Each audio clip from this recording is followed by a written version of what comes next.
New media with a different. When it comes to choosing the right product for my skin, it's all about the ingredients for me. Niger skincare products are authentic, fresh, and best of all, completely organic. I love the Motherland Moisturizer. It's designed to smooth and soak in the skin without ever feeling greasy, and their Jade Roller has literally become a part of my self-care routine. Visit nigerskincare.com today and receive 20% off your first order. For beautiful skin, you were born. And it doesn't matter where we go, that's just the way we flow. Ain't no worrying, ain't no drama, we just over here having a good time. We got this celebration life. Ain't no party like the one we started. Ain't no petty little shh gon' kill our vibe. We got this celebration life. Celebrate, celebrate, don't hate on our celebration. Celebrate, celebrate. Hi guys, my name is Yabo and I am the founder of Masasi B. If you're looking for unique African-inspired clothing and accessories, please check out my brand. All details are at the end of this video. Feel free to get in touch. Thank you.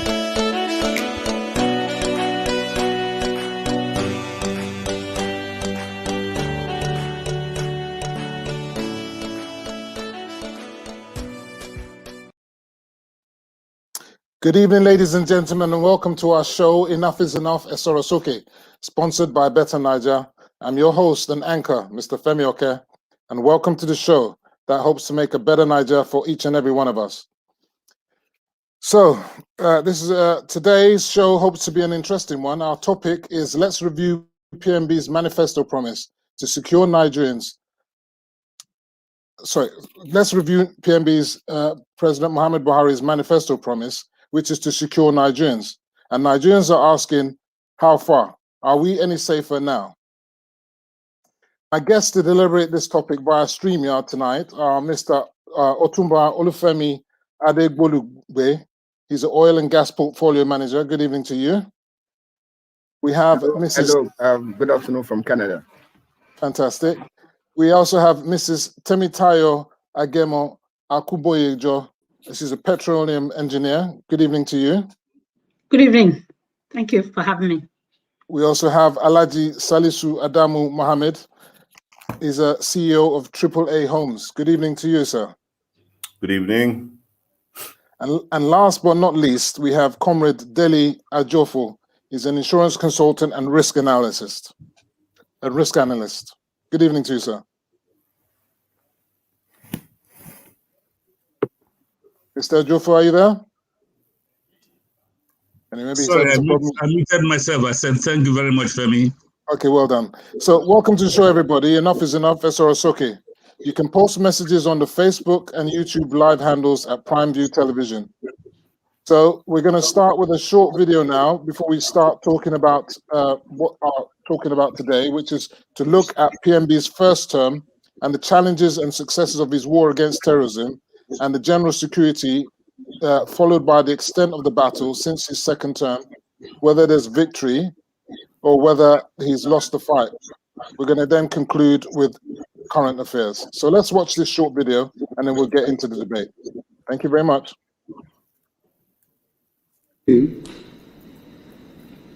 Within whatever resources we have to make sure we meet all your demands so that no excuse can be given for any failure. So I expect you, what is happening in the southeast, attacking police station, killing the police, taking away arms and ammunition.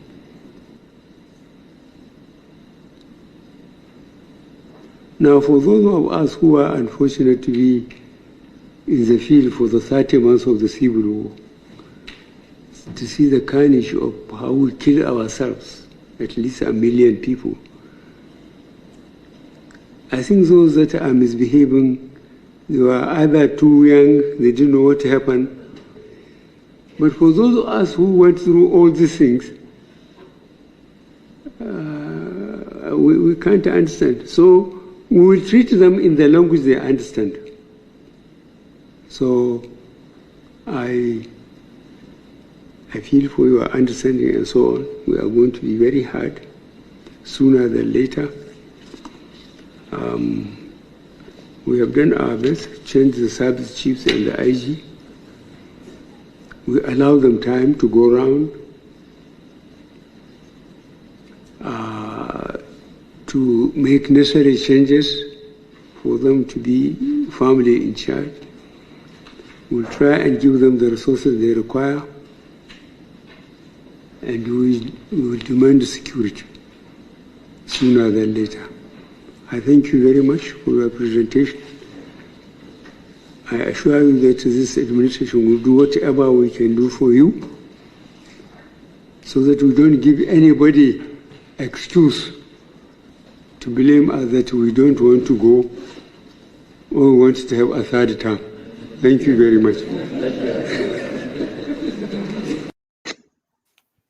Okay, ladies and gentlemen, you've seen there that President Muhammad Buhari is finally speaking to us again. We really appreciate that. And he's emphasizing the fact that he's not going for a third term. It's said that a nation that lacks security cannot have progressive economic development. Equally, a nation bedeviled by mass poverty and inadequate access to education is bedeviled with increased criminality and insecurity. I want to bring the first question to you, Otumba Olufemi. Looking back at Nigeria in 2015, after the exit of 16 years of mediocre PDP misgovernance, Nigeria was sitting on a ticking insecurity time bomb. Boko Haram terrorism and insurgency in the northeast and in the north central, with numerous suicide bomb attacks on Maiduguri and even in the FCT. Boko Haram controlled over 15 local governments, and the Niger Delta militants were busy blowing up pipelines and sabotaging the economy of the nation. President Muhammad Buhari has significantly depleted the strength of Boko Haram, such that they do not pose that threat that they did in 2015. What do you say to 6 years of the President Muhammad Buhari's APC government? How far is he going when we look back at where we were in 2015 and where we are today, just specifically on those issues? Yeah, so thank you so much, Femi. Thank you very much for what you do. To answer your question, yes, we started from at a very bad stage, right?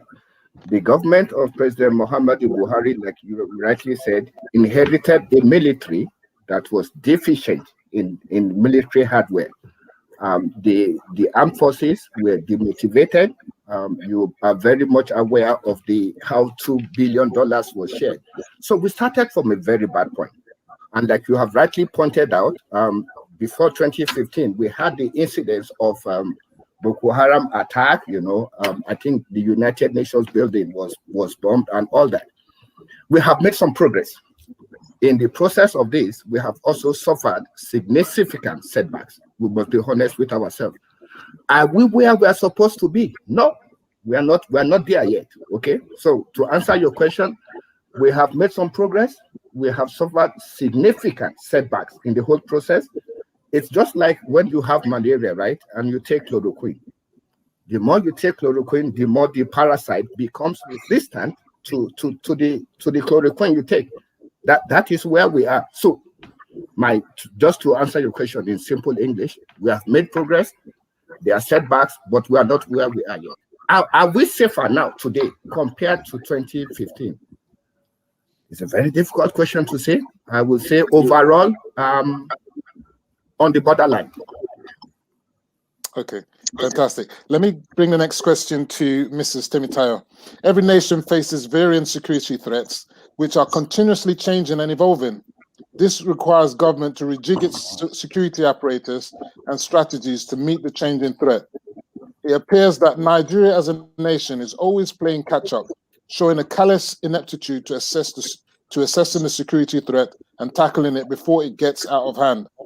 Is this a fair analysis of the way the President Muhammad Buhari government has dealt with the scourge of banditry, kidnapping, and now the growing anarchy in the southeast and parts of the south-south?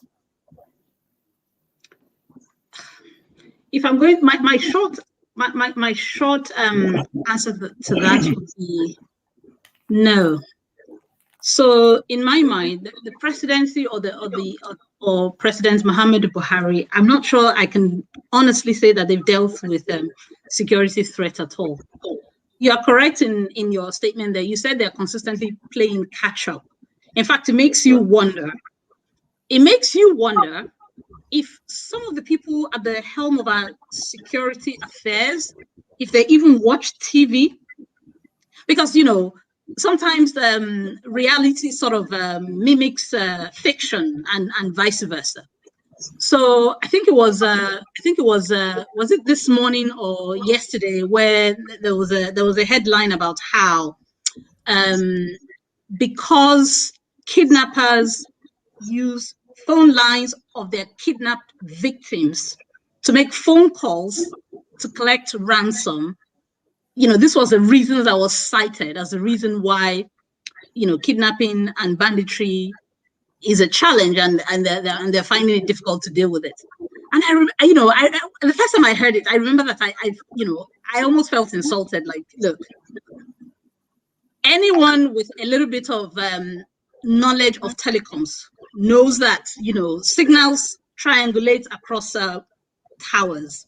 So if I were to make a phone call with my phone where I'm sitting, someone who has a little bit of knowledge of security would be able to at least track my phone.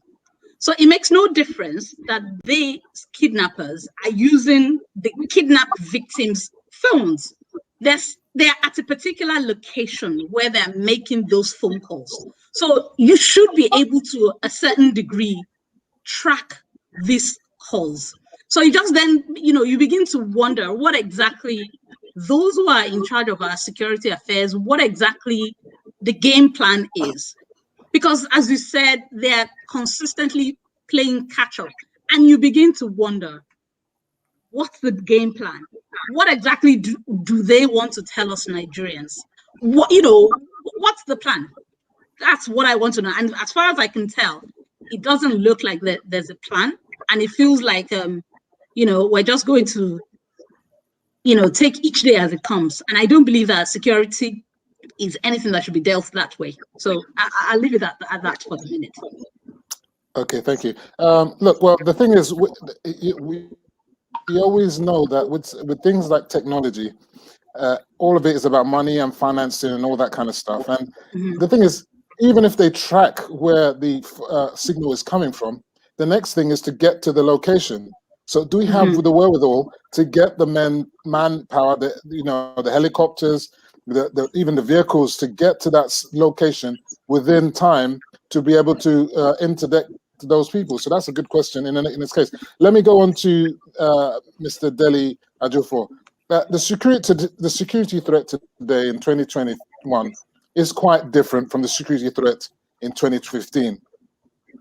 The threats in the different regions are also not the same, though kidnapping has become quite widespread through a phenomenon that spread from the Niger Delta to the southeast to Boko Haram. Now every Ahmed, Tunde or Ike, and they have with access to gun is either a bandit, a kidnapper, or a non-gunman. The thing is, as I said earlier to Ms.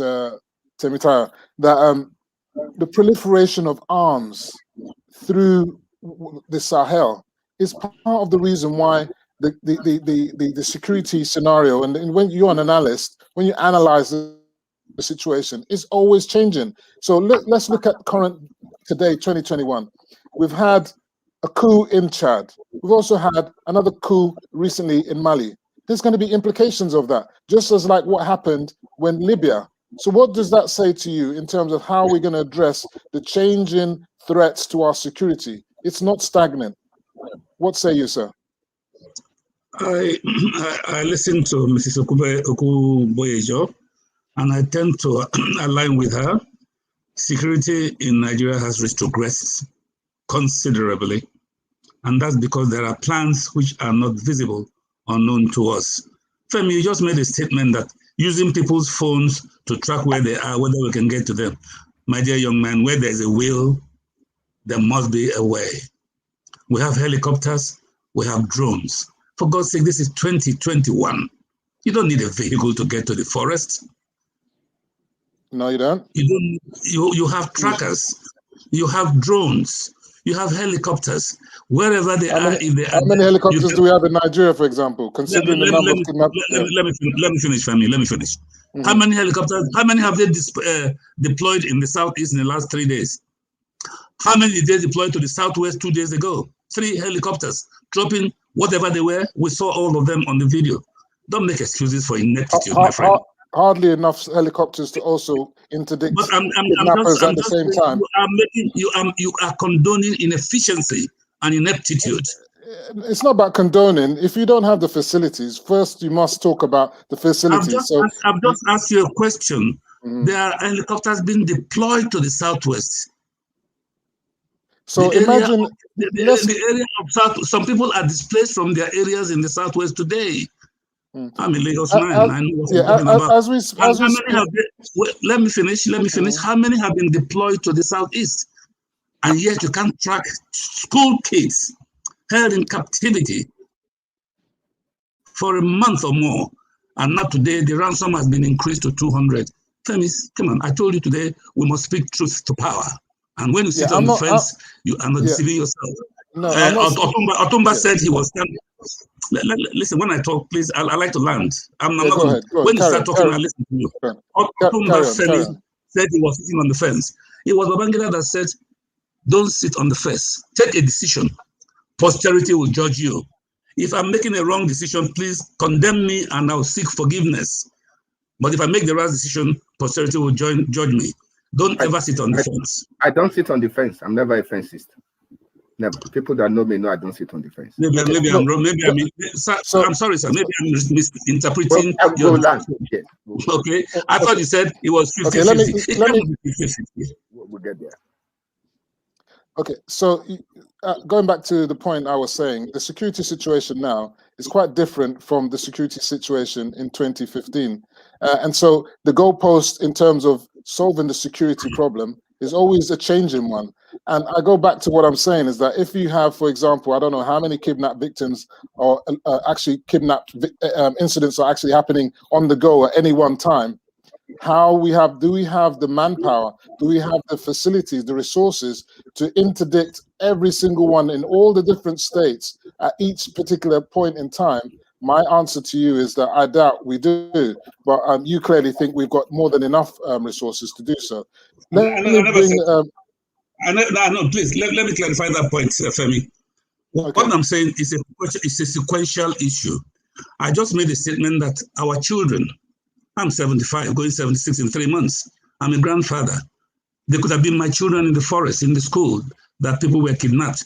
For 6 weeks, they have been in captivity. You did not deploy helicopters to go and track those people. You did not deploy drones to go and explore possibility of freeing those people from captivity. Yet, you had the helicopters 2-3 days from now to deploy them to the southwest. Whatever you were doing there, we don't know, and to deploy some to the southeast. Those could have been redeployed earlier to free those people. You ignore certain areas and face certain areas. That's my point, sir. Okay, I will just finalize on that because I'm glad that we all are purveyors of media. You would have seen recently when the last victims were released from Kaduna, those ones, they actually were on TV and they said severally that they saw helicopters ahead, above, over them many, many times. So it's not as easy as you're saying that just because helicopters are flying, they're going to locate them. And in fact, they were actually stuck in caves, okay?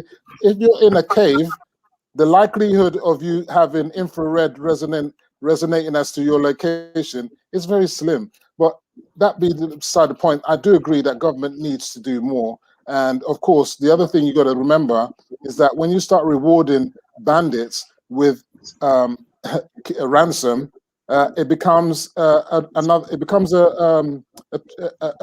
career now. That's what people are doing now. That's the business now. Kidnapping has become a lucrative business in Nigeria. I want to bring the next question to Salisu. Is Salisu still with us? I can't see him. Is Salisu still with us? If he's not with us, I'll go back to Otumba. Are you there, Otumba? Yes, sir. Go ahead, sir. Good. Go back to what I was saying. Each region and each state has its own particular security challenges. The North has witnessed far more insecurity than the South. How are we going to address this insecurity in the North? Apart from Boko Haram, what are the genesis of the mounting insecurity of banditry and kidnapping in the North? Do you have an answer to that? So, if I understand your question very well, your question is, how do we address banditry in the North? Yes, the main banditry and kidnapping, because this is what I see. This is what I see. The major security threat in the North is Boko Haram and Islamic State of West Africa. Okay, in my own opinion, what we call bandits today, okay, the bandits in the North, okay, this is where I think we've made a mistake. The bandits in the North today is nothing but the revenue generating arm of Boko Haram. Okay, that's the banditry. It's just the revenue generating arm of Boko Haram. Okay, why do I say so? When you look at when Boko Haram started, Boko Haram's agenda was anti-Western education. Anti-Western education. The bandits we have today now attack educational institutions as soft targets. That clearly gives you a link between Boko Haram and the bandits that we have. Okay, so to me, Boko Haram and the bandits in the North should not be distinguished. Okay, how do we solve the problem of banditry in the North? There are so many things to look into here. There are so many factors to look into it that should fall into place. At a point, we had amnesty for Boko Haram and all that. It was a carrot and stick approach at the beginning, but it became very clear, right, that the amnesty, whatever it was called, was not working. Immediately, that should have been off the table, completely off the table. Now, this is the question: how many? So, with bandits or Boko Haram, we have captured many people. Have been captured. Kidnappers have been captured. Boko Haram terrorists have been captured. How many people have been prosecuted to date? I don't know. If you have the numbers, you can tell me, right? So if you say, how do we solve the problem? Well, our justice system needs to be very active. The issue of carrot, amnesty, that should be off the table, right? We need decisive leadership, okay, to implement the rule of law to the letter, irrespective of political or geographic interest. We have to be very serious about it. So I see the need for more decisive action on the part of the government. Let me tell you one very interesting thing. I listened to the last two speakers speak, right? And they said, well, it looked as if the battle against insecurity is a military affair. It is incorrect. 60% of the effort to address insecurity in the North lies with the citizens. I will be very honest with you. I will be very honest. The military, listen, the military, with all the military hardware, with all the 40 new fighter jets we have acquired, or the ones about to be delivered, all this would be useless if the military does not have the intelligence to work on. Femi, just give me 1 more minute. Let me learn. Let me give you one very good example. A few months ago, 3 to 4 months ago, there was no Boko Haram in all the northeast states except Borno State. I will tell you why. I will tell you why. If you look at northern Borno State, northern Borno, and you look at the local governments of Kale and Balje, Dikwa, Mafa, Ngazi, Kukuwa, and Mate, these are the local governments in northern Borno that Boko Haram was very strong. Unfortunately, these local governments are also of the Kanuri tribe, are also Kanuri speaking. Why did Boko Haram thrive in these local governments? Because they saw the citizens there had affiliation with, they saw Boko Haram as another Kanuri struggle. The leaders of Boko Haram are Kanuri people.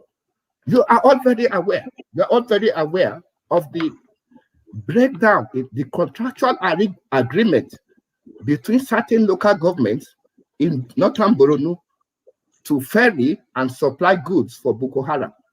So at a point, some people, so this is the truth, Some of us saw Boko Haram as a Kanuri struggle. And I can tell you, regrettably, our military, our army officers suffered tremendously because of this sabotage. Many top military officers were killed. So what am I trying to say? This battle is not a battle for the military alone. The civilian, we will win this war in 1 week if the citizens align with the government on this battle. So on how to address the issue, to answer your question, how to address insecurity in the north, the sabotage by the citizens needs to stop. Those that see Boko Haram as another Kanuri war or Kanuri struggle, that needs to be off the table. The government should take off all this amnesty, and we need to see our justice system come into play to effectively implement the rule of law. Thank you, sir. Okay, thank you. Temitai, I want to bring the next question to you. Looking at the North Central, a lot of the North anyway, most of this insecurity started in the North. And now we're getting a big load of insecurity in states like Nasarawa, Zamfara, Kebbi, Katsina, Osun, and even Plateau and Benue states. Many of these states have vast mineral deposits, such as aquamarine, sapphire, and emeralds, which are being exploited by artisanal miners with some foreign financing. Could this also be a cause of a lot of the violence and land disputes that we're seeing within this central Nigeria, North Central region, and a lot of these other states? Okay, so let me start from a slightly different position. Now, one of the things that Nigeria does and does very badly is long-term policy making. So at the moment, climate change has been at the forefront of, global issues for all of G7 and possibly even all the BRICS nations. And when I say BRICS, I mean like Brazil, Russia, India, and China, and South Korea. Now, so one of the things that I've always kind of worried about, it's strange and interesting that Otumba mentioned Borno and all the stuff that's happening in Borno. Between the 70s and today, the size of Lake Chad is 1/8 of its size, which means vegetation in that area is not what it used to be in the 70s. It means there's less water. It means potentially the Nigerians that we now call herdsmen are moving south as the Guinea savanna gets drier, right? Now, along with that, you then have the issue of land disputes. So I want to come in from the land dispute angle first. So you then have the issue of land disputes in the fact that, these men are progressively moving southwards as the vegetation, where the vegetation is greener for their cattle. And with that come disputes. And with disputes as you would expect, would come security threats. That's one side to it. In fact, there was a lot of that during Goodluck Jonathan's government. If you remember all the issues in Benue and Bauchi around herdsmen, people's crops being destroyed, to the point where it got into Buhari's government, and one of the president's spokesperson went as far as telling people to move away from their lands on the basis that it is only people who are alive that would know that they own land. So they should leave their own land. I mean, we all know what land means: wealth. You're telling people to abandon their wealth because the state has not seen it fit to do its job in protecting people. So that's one side to it.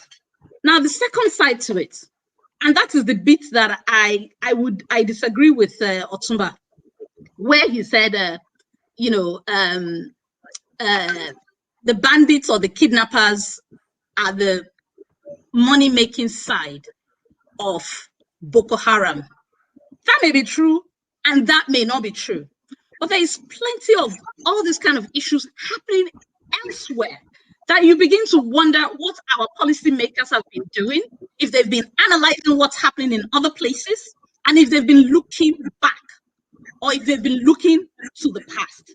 In terms of using minerals to fund wars, there was plenty of enough of that in the Central African Republic and in the Congo. Did Nigeria and our policymakers and our security experts not think that Nigeria could potentially be looking at a situation where this could be happening in Nigeria, for them to make policies in advance of such situation evolving? That would be my first question to them. Now, secondly, now moving on to the use of minerals to fund wars. Like I said before, that's not new. In fact, if you recall, what do you call them? These people in the Middle East, the people who now became ISWAP in the Sahel region now. Al-Qaeda. Yeah, so Al-Qaeda and ISIS. Elements of Al-Qaeda that became ISIS. They were stealing oil and selling oil on everyone knew that. So they were selling oil to fund themselves, to buy arms. And I mean, I'm not a security expert. This is me just going by what I'm reading in newspapers. If I were a policymaker, this is where I'd be thinking and I'd be going, suppose the security issue in Nigeria follows the trajectory of what has happened in other places. What kind of measures do I need to have in place? What kind of policies do I need to have in place? So number one, mitigate those security threats. I would hope that they don't, the situation doesn't get that bad, but eventually if it does, I would want to make sure that I have plans in place to mitigate those threats. That's number one. Then secondly, I would want to be planning for the worst outcome, even though I'm hoping for the best. If you're a security expert, you would need to be thinking about the worst possible scenario that could happen. And in my mind, every time I think about this, I'm thinking, so all these issues around how climate issues potentially led to land disputes, how all of that has been ignored, down to the using minerals and gold and what have you to fund wars. These are all the kind of things that are not new. They're not new to the world. And in my opinion, I honestly think our government or the people who are at the helm of making our security decisions should have looked this far ahead and should have policies in place. But like I said before, I said earlier, I don't know what the game plan is. I don't know what's going on. I don't know. Maybe other people on this panel who know can tell me, but I don't know. But let's speak to Mr. Ajufo as a risk analyst. I think you're feeling a bit of what Temi Tayo was saying there. Now, in terms of trying to forestall these security threats, and security analysts, the government was begged, if you like, to change the security chiefs. And they have done so. They've changed the security chiefs.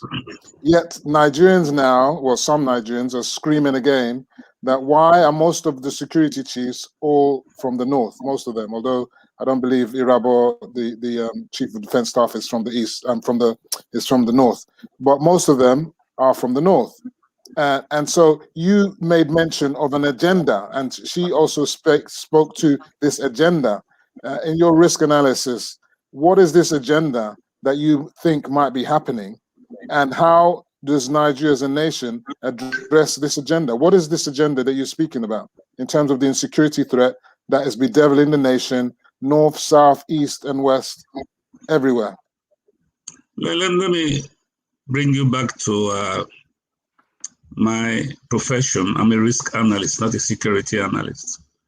A risk analyst tells you about your investment and how to protect it. It's different from security. Well, it branches into security, because if you're going to invest in Northeast today, the premium you pay for insurance will probably be 2 or 3 times as much. Again, let me commend my sister Temi Tayo, Mrs. Okubayejo. I wish Nigeria would understand that the world over, the most successful leaders are female. If you check COVID-19, where the number of deaths or infection are minimal, the countries are led by. You just made some salient points. We're not taking us seriously. They think because they're mothers, maybe because of the instinct of mother instinct, they think deeper than you and I, Femi and Otumba, Femi and Femi, okay? We are brutish. The male are brutish. You ask a question. The security of this country is something that should be paramount in the minds of everybody. Yes, the agenda. I'm old enough to remember in 1953 in the primary school, when the first uprising that I ever witnessed between the Hausas, I won't call it the Igbos because they consider everybody else in the north Inyamri, unless you had tribal marks and they call you Berebe. Those days in the north, I hope I have time, the average northerner will say Bayan Anla, say Bature, Bayan Bature, say Anyamri. I don't know whether you understand what that means. After God, there is the white man. After the white man, there is the Igbo man. And my father was a miner. And his best friend, Mr. Shogunle, also a miner, was being tapped because he spoke Igbo too. But talk about this agenda. I sent you some videos, clips, hoping that you will bring them up for discussion, where the second Mahdi of the northern region, the first Mahdi was Othman Danfodio. The second Mahdi was the southerner of Sokoto, where he said that they would, during the modernization program, that they would never or not hire a southerner. They would hire somebody like you. He was pointing at the white man to do a job for them in the north. And where there is nobody like him, the white man, to do the job in the north, they'll hire a southerner, but on contract basis. That means you have no permanence in your employment. There has been this deep-seated hatred or distrust between the north and the south, spearheaded by the Igbos because they are stubborn. Someday I will ask you to engineer a program, and I will tell you the reason for the hatred of the Igbos being propagated by outside this country. I come from that part of Nigeria, Delta State, where we fought the British for 33 years. And they could not defeat my people. Go and read about it. The Kumeko War. The Haitian War was spearheaded by Igbos. They defeated Napoleon Bonaparte. The Igbo landing, where Igbos refused to be slaves, they dived into water and decided to come back home whichever way they could. You see, it is arrogance of the North that is creating insecurity in the minds of people. Some of us who grew up I grew up in the North. I went to school in Lagos. I speak Hausa, I speak Yoruba, and I speak Igbo. The arrogance of some of these Northerners. One of them, I sent you the video. When the southern governors sat, people elected by you and I, said enough is enough, no more open grazing. And this creep came on TV and said, did we seek permission from them to pass those laws? Oh dear, how dare he? We should seek your permission. Wait a minute, whose permission did they seek for the Hizbah to come into operation in the north, where they destroy my beer that I bring to sell in the north? They refuse the beer in the north to be sold, and yet when we sell them in the south, they benefit from the VAT. We are deceiving ourselves. I say we should tell ourselves the truth. We are deceiving ourselves. You cannot go to the north and start a pig farm now. And besides, this issue of grazing is antiquated, my dear brother. Why can't we have ranching? The governor of Kano State, Ganduje, has said it several times that the entire cattle of this country could be ranched in Kano State. So the security issue is being engineered for a purpose. The video I sent to you about Amadou Bello transcends everything else that had happened before him. The statement of Othman Danfodio about dipping the Quran in the Atlantic. It's an agenda that is continued. And in 2011, the current president made a statement that his desire will see the whole. Check it out. 2011, August 2011. He believes in Islamization. And by the grace of God, he will do everything possible to ensure that it spreads throughout the country. You don't force religion on me. I may be agnostic. So is this the agenda? Is this the agenda that you're speaking to? I should be asking you because you seem to know more than I do when you talk about government making decisions. Okay, I've got another question for you. Yeah. I've got another question to you, but before I say that, I will say that there's no need for any Islamization of Nigeria, because if you go down in the south, the Jebus are fully Muslim. They're Muslim. Let me speak, please. I did allow you to speak. Let me speak. There's no need for them to Islamize the Yorubas. There are already loads of Yorubas who are Muslims already. So the Quran is already in the Atlantic Ocean, if you like, if you want to speak to that. But I want to move on to something else, because security. Can I clear that point to me? When I finish answering putting the question to you, if you want to come back on that, by all means. Security in Nigeria is not solely about the Hausas and the Northerners and so on and so forth. We're going to look to see what's happening in the South, see what's happening in the Southeast. Governor Wike categorically said live on Channels TV that IPOB cannot give a sit-at-home order in Rivers State, which is not part of the Southeast or Biafra. They can do what they like to their people in the Southeast, but is not acceptable in Rivers, which is part of the Niger Delta. It is clear from this statement that the governors in the Southeast have lost control of all the states in Southeast, since the people have no choice than to obey the sit-at-home orders of an on-the-run wanted Nnamdi Kanu, who is living large here in the UK, whilst his people, for fear or have to kowtow to his diktat. The insecurity in the Southeast is self-inflicted, is it not? Can you speak to that, please? You can come back on the other matter as well.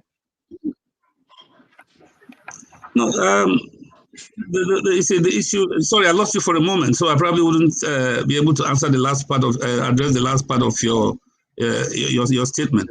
Yes, my wife's father is a Muslim. I married a Muslim girl.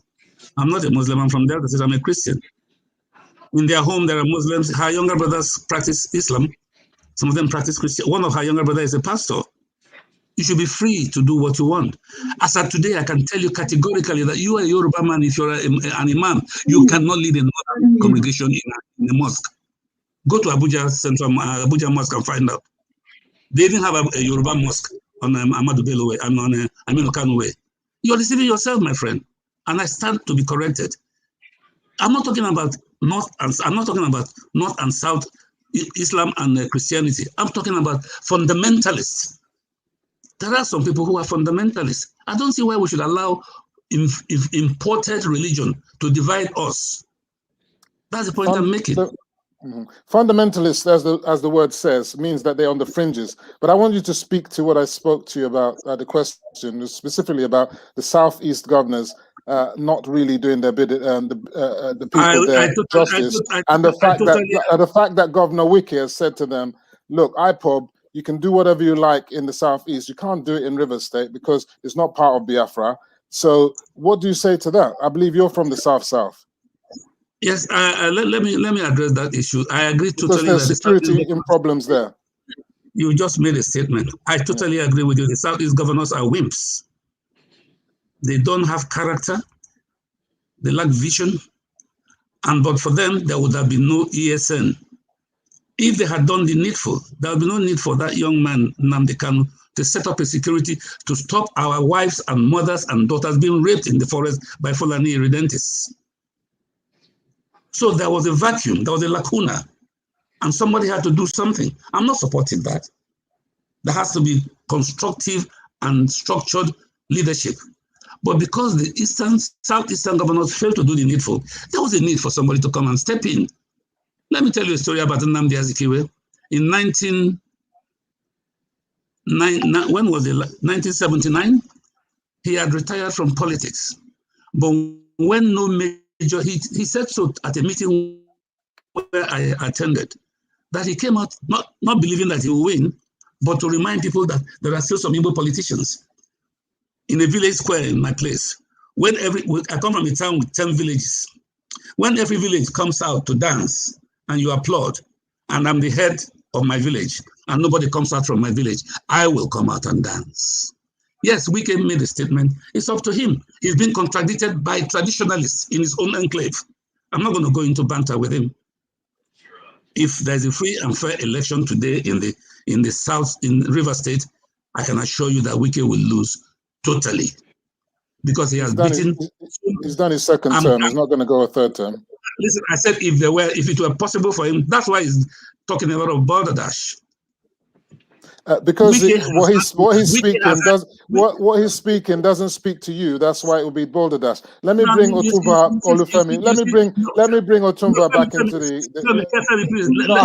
No, you've had two questions. I've had you two. You've had two questions. You're going to come back, but I've given you two questions, and I've just wanted to move on. So let me move on to Otumba.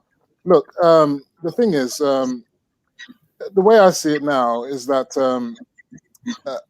We're looking at the situation in Nigeria as the threat of insecurity. Is it real insecurity or is it perceived insecurity? The risk of insecurity.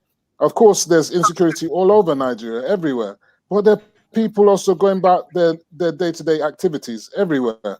You understand? So now, when you look at the statistics, even I've looked online at some statistics of incidents, of terrorism and criminality and all this kind of stuff. The statistics have actually shown that things were actually improving until, of course, this year, things seems to have taken another turn for the worst.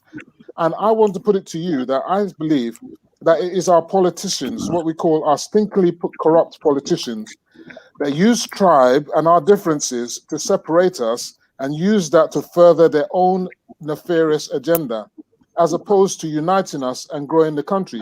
And that's why the security challenge is getting worse. What do you say to that?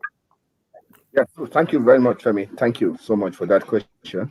Please permit me, allow me 30 seconds to respond to what my daddy, Mr. Dele Adjofo, just said about the comments made by Amadou Bello about selling beer in the north and all that. I want to respond to that very briefly because it's about the unity of Nigeria, and we take that very seriously, very, very seriously. The first language I spoke was Hausa. I'm a Yoruba man, but the first language I spoke was Hausa. We have come a long way. Today, we have the Imbise woman married to the Kano man. We have the Arochukwu man get married to a Kanuri lady. We have come a long way in this country, except we want to deceive ourselves. 80% of the business, the Igbo man business, is in the north. Today, the Igbo man and the Hausa man, they do business, they live under the same roof.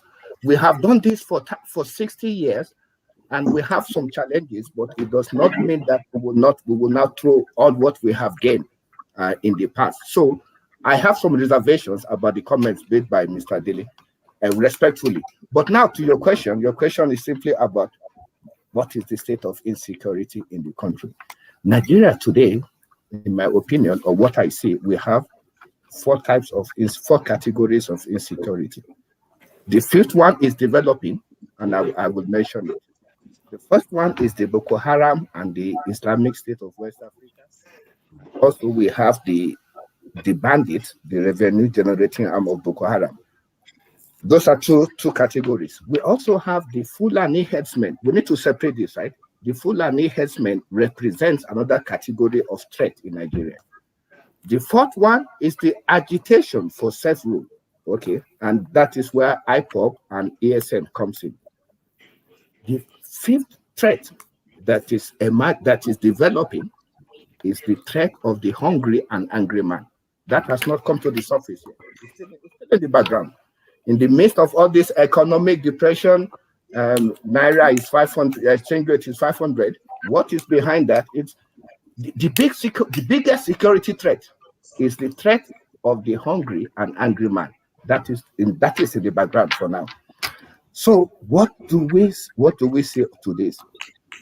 The government. So what are the factors? What are the factors for where we are today? I want to categorize all this because all this security risk, right? they have different responses and different results. If you look at Boko Haram, in all fairness, the government effort on Boko Haram was very high. The government did all it can to address. So government was very serious with the Boko Haram threat. Unfortunately, the result was below expectation. And I will tell you why. I will tell you why later. On the bandits and Fulani headsmen, the effort of the government on these two threats, okay, was below expectation. It was as if government expected to wish away these problems, forgetting that the recognition of a problem is the beginning of the solution. So when it comes to bandit and Fulani herdsmen clashes, it was a tumor that the government, out of what I will call lack of responsiveness, allowed this to become what it is today. In other words, a cancer. On the threat of agitation for self-rule, okay, I think on this one, it is to an extent totally misplaced on the part of the agitators for this. In fact, it was not necessary. Let me tell you why. Or it was misdirected. It was misdirected because, I will be honest, and we should be honest, if we cannot tell ourselves the truth openly, then it will be unfortunate. The threat of self-rule coming from the Southeast, in my own opinion, had the foundation based on hatred for one man, okay? Because constitutionally, the president of Nigeria, Buhari as the president, took an oath to defend her unity and uphold her honor and glory. The job of President Muhammadu Buhari or anybody that is the president of Nigeria today is to defend the unity of the country. It's not can I just cut in this? But hearing from how Mr. Ajuofor was speaking earlier on, he wasn't talking about one man. He was talking about this jihadist scenario and the Islamization of Nigeria. That's beyond just Buhari, isn't it? Yeah, so okay, and that is fine. So I am just trying to categorize these these categories of security threats that we have in Nigeria. In the case of the Southeast, right, if you look at it holistically, it appears to be a hatred for one man, okay? That is what appears to be the genesis for me, okay? It also, some people have said, oh, it's a ploy to lobby for positions and all that. Why did I mention Buhari? Okay? People believe that, oh, Buhari can just wake up and divide the country or agree to the demands for separation. No. The people agitating for self-rule should go through the constitutional means, right? They have representatives in the National Assembly. They should go and table. There's no need for all this violence, right? There's no need for all this violence. They should go to the National Assembly and table their case for determination of for a breakup, for whatever they want, and then we can then determine the constitutional process. But if you ask the average man from the Southeast today, his impression is that no, Buhari does not want us to go away. Buhari's role as the president is to defend the unity of the country. Okay, fantastic. Let me bring Salisu back in because we lost him for a bit. Salisu, you're back with us now, are you? Thank you very much. Sorry about that. Fantastic. Yeah, you may. So look, we have many on this platform who are non-Hausa and they're speaking Hausa and other languages that are not even their mother tongue. Many of us, you might see our name and assume that we're Yoruba, Hausa, or whatever, but who knows you don't know what my mother's, where she comes from, or who another mother's come from. The nation is completely intermersed and intermingled. However, some people believe that it's easy, that they want to destroy and scatter Nigeria. In fact, the forces for scattering Nigeria are getting louder and louder by the day. And it's always easier to destroy than it is to build. We look at other nations with similar complex structures, you find that they're more patriotic towards a single cause, and that's the patriotism to the country. All these people pulling us left, right, and center. And I believe, apart from some having this agenda against a particular person, there's also those who use tribe as a weapon to divide us. Do you understand? What do you say to that, Salisu? Well, first and foremost, to start with, I'm also someone who is a product of true Nigeria or real Nigeria, because for me, my father is from Kano, Hausa Fulani, my mother is Igbo, right? So I'm really stuck in between, you understand, and I have lived in Cross River and the Niger Delta and all. So for me, basically, and then to make capital, I grew up in a university community where your neighbor was professor, maybe occasionally you have professor. For us, it's the least on our minds is to hear one is from here, one is from there. It's total. It's just a real negative thing that is being brought about. Now, I see it from a totally different perspective. The cry and the cry for all this disunity and all, really truly is not coming from mainstream Nigerians. It is coming from a small section that have the big notice board, which is what social media, that is keep making all the noise. We want constitutional amendment. I can tell you for free, walk on the street today of Nigeria. How many people will you sit and ask, do you want constitutional? They will tell you, what is that? They will tell you the same thing Otumba Olufemi said. Hunger. I just want to feed. I just want to eat. So the issue of all this division on wanting this, it is on a level of, I call it social media, what is being fed, put on that. I call it a notice board, especially people in the diaspora, that because they see this, they think here is one big jungle, that everybody is just, once you come in here, is either you get the way Brazil, the perception, my sister Temitayo is laughing. You understand? Once you land in the airport, the first thing is they cut you off or mug you, like the perception we had of Brazil before. But it is not that bad. Believe you me, it is bad. And I'm not, it happens, but it is not with that thing. So what I'm just trying to say, in Nigeria, we have 200 million people. And I want to go digress a bit. You see, this is where we always we miss it a lot with the Buhari movement of, let me even use the 2019 election.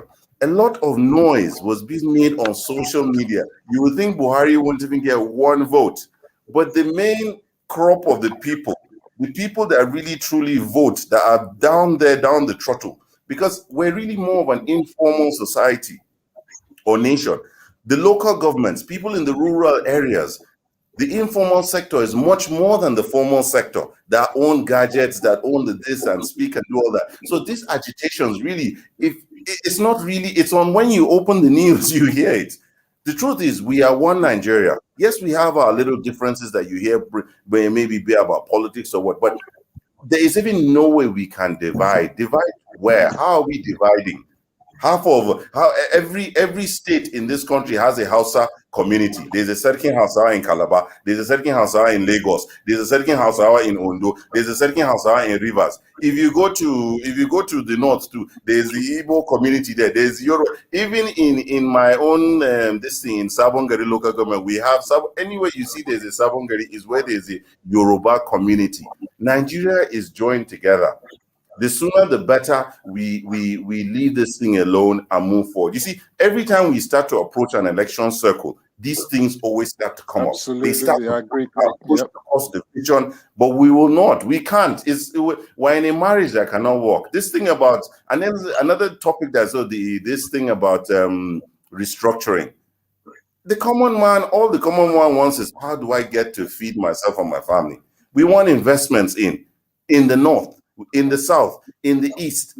Look at the Niger Delta, the so-called Niger Delta, with all the billions being pumped in there, like the president has said, the audit going on. Where are we with that?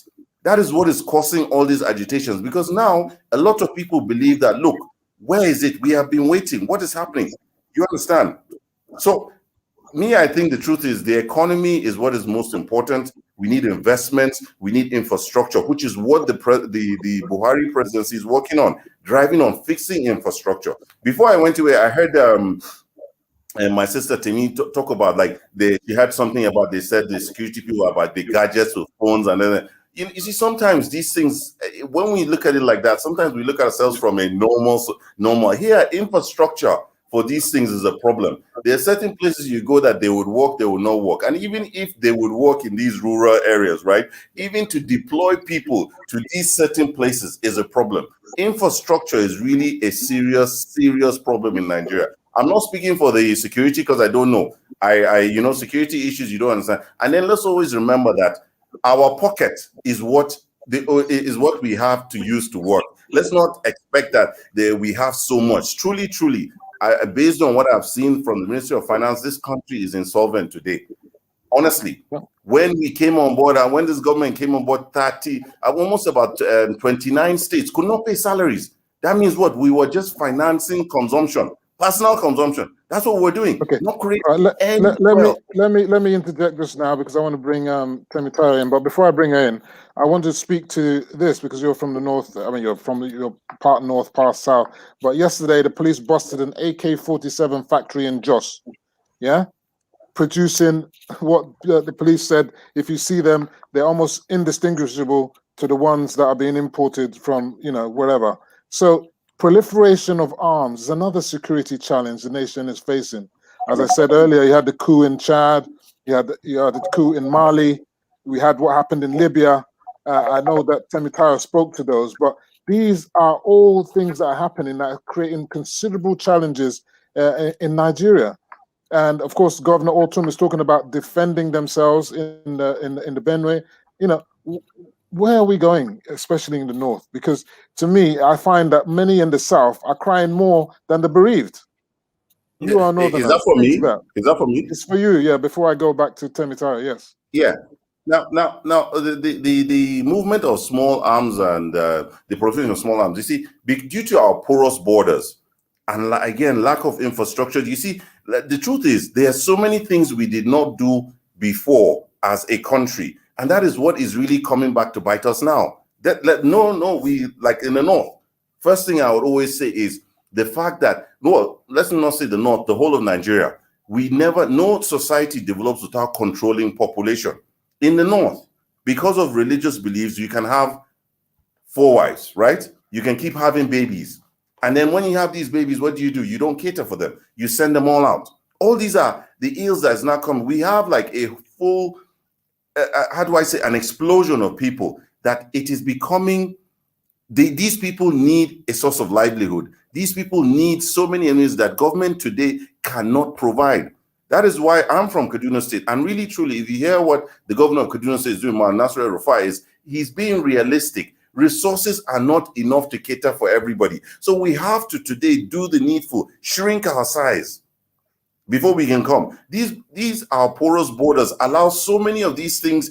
People keep coming in. You can walk into from Lagos, you can access Benin Republic. You don't need to use the borders. You can access from Cameroon, from Adamawa, you can walk into Cameroon. You understand? There was even a time I remember somebody even said some people are not even part of this country because you can walk in from Cameroon into the Bakassi. So our porous borders, the truth is there's so many things we didn't put in place, and today it is coming back to haunt us. The only way we can get out of this for me is what? Investments, economy. The economy would really be, if it improves, poverty, we tackle it, it's the way out of here.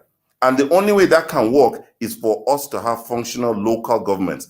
In the rural areas is where most of these crises is coming up because they have been neglected. There have been an urban migration. Everybody within Kaduna has moved to Abuja. Why? Infrastructure is there. Security is there. People in other parts of the southwest, southeast, everybody flocks into Lagos because of all these things. So the truth is we need to have a functional local government system. If that does not happen, now this president has put that in place. Your governors destroyed it. Your state houses of assembly refused to act on it. Today, do you realize how serious this is? Nobody knows this, but do you know that state houses of assembly have been on strike for a long time because of this issue of the courts autonomy and the courts too? You're just speaking to Otumba that Otumba was saying how are people getting work? Yeah, Otumba today was saying when I go to London, I don't need to think about Boris Johnson. I just need to look for who is the mayor of my local council, or who is this. to have answers. Let me bring Temitai back into Buhari. Because of time. Let me bring Temitai. I mean, we know that Otumba mentioned, that people need to be, when they're courts, they need to be prosecuted. But when the courts are not even sitting, they're all on strike here and there. I don't know how we're going to get any kind of justice. Now, Temitai, I want to bring this to you. Does where the service chiefs come from, when to the common man, does it really matter when the common man is only interested in putting food and drink on the table? All these talks about citation and separatism is actually hurting Nigeria and causing more poverty, as foreign investors are sidestepping the African giant Nigeria for other countries, and people with money are taking the money elsewhere. So really, all this fighting, all this infighting, we're more or less killing ourselves, doing all this stuff to ourselves. We're just shooting ourselves in the foot at a time where we should be trying to gather ourselves together to take advantage of the single African trade area. I mean, what do you say to this? Does it, where the service chief matter come from? Really, does it really matter? Oh, thank you very much, Femi. I really like that question because I've been making notes here, and I was hoping that the question you would ask me kind of touch on the point I wanted to make. So first off, the reason why where the service chief comes from appear to matter, pay attention, like appear to matter. For me, it doesn't matter. But why it appears to matter to Nigerians is because of this thing that people my father's age, I'm very sorry, Uncle Dele, I'm very sorry, sir. It would appear that I'm talking about people in your generation here. But people in that generation, what they've done in terms of continuing to feel what I call mutual suspicion. A lot of people my age don't have it. In fact, strangely enough, I only speak Yoruba. My mother and my father were both from Ogun State. I am married to a man from Ogun State. So you can imagine, I'm a very one-dimensional Yoruba person. Or more Yoruba.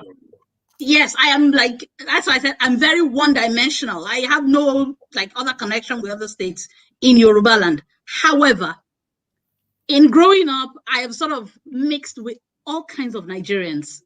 And half the time, I don't remember that somebody is Igbo or somebody is Hausa or somebody until, when you're speaking to somebody who's older, especially people who saw the Civil War, and they start telling you about how, the Hausas did this, the Igbos did that, and the Yorubas did that. I can tell you there's a theory about each of what we would call conventional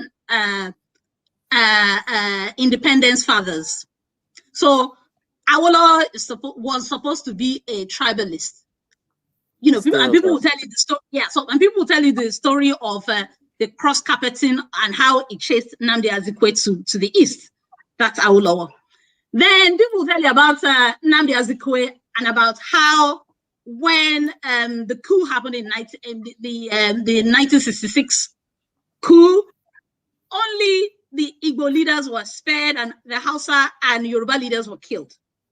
And then, as Uncle Dele, mentioned earlier, when people want to talk about Usman Danfodio, they'll talk about, how, he said, and I've watched that clip before. Taking the crowd, yeah, I saw it. Yes. As well. No, the clip where you talk about Amado Bello. Yes. So the clip where he actually said they would hire a white man ahead of a southerner. I've watched that clip myself. But these were people of their times. A lot of people in my generation, we don't care. It's like it's like dealing with white people here and people who are my father's age. Well, some of them think about, you're going to marry a black person. But people my age don't care. It's like we've moved on from this. And as a result of that mutual suspicion still being fueled due to the Nigerian state not being open about the Civil War. Everything I know about the Civil War, I had to learn myself. And the reason why I had to learn it myself is because of all the stories I am told or I have been told. So the first, I think the Nigerian state, look, it's the Nigerian Civil War. We need to stop talking about it as if it was some fringe war or the Igbo war or whatever. It was a Nigerian Civil War. Just the same way the Brits had a Civil War, just the same way the Germans had a Civil War, just the same way the Americans had a Civil War. Even North Korea and South Korea had some kind of war before they ended up separating into different countries. The Nigerian state at some point would need to be open about it. Look, it's the past. At least let's be open about it. Let's talk about it so we can leave the past where it is. By not being open about it, it's very easy for people to sort of, make up stories and stoke ethnic tensions and tell people, things that are not true. So that's one point. Now, secondly, I wanted to talk about what Otumba said earlier. So Otumba was talking about security threats, and he said the threat of the hungry man hasn't manifested yet. Respectfully, sir. Yeah, an angry man. Yeah. Respectfully, sir, I disagree. It has manifested. It's just that right now, what it is doing now is that it is not at the point where it is at banditry level. So the Brits, let me use the example of Britain, for example. So Britain for the last maybe 15 years, since the internet became widespread, realized that there was a need for cyber threats to be considered, to be part, it's the fifth element of security issues that needs to be, mitigated against. Who here hasn't received a text of somebody telling them that, somebody tried to, their bank accessed, or, they get a text from a bank saying, oh, click this link. Or who here hasn't received, those WhatsApp messages that go around saying that somebody's going to call you, that sort of thing. The cyber threat is there. People are being robbed every day. It's just that right now, the Nigerian state, these boys have not gotten to the point where they can maybe say hack the CBN and move money, or maybe hack a bank and really move money. But they are hacking individuals and they are moving money. And that's a cyber threat that is already in the process. It's happening.